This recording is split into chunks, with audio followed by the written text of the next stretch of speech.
अस्सलाम वालेकुम नाज़रीन, welcome back to my YouTube channel. दोस्तों, आज की इस वीडियो में हम आपको दिखाएंगे सोशल मीडिया पर वायरल होने वाली वो हसीन तस्वीर जो हाल ही में मशहूर टिकटॉकर और कंटेंट क्रिएटर एमन मिनाल के भाई माज और इनकी अहलिया सबा ने अपनी नन्ही परी के साथ शेयर की हैं। इन तस्वीर में माज को पहली बार अपनी बेटी को गोद में उठाए देखा जा सकता है, जिस पर मदाहों ने दिल खोलकर तारीफें की और ढेरों दुआएं दी।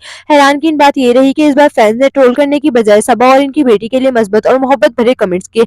लेकिन इसके साथ एक सवाल भी सोशल मीडिया पर तेजी से वायरल हो रहा है कि आखिर एमन मिनाल ने अपनी भाभी सबा और नन्ही भांजी के साथ तस्वीर क्यों शेयर नहीं की। इस बात पर फैंस एमन मिनाल को काफी ट्रोल करते हुए नजर आए और सवाल उठा रहे हैं कि वाकई इन्होंने जानबूझकर ये तस्वीर शेयर नहीं की या कोई और वजह है। ये भी याद है कि इससे पहले भी फैंस सबा को काफी ट्रोल कर चुके हैं, यहाँ तक कि इनकी प्रेगनेंसी के दौरान भी इन्हें सख्त तनकीद का सामना करना पड़ा।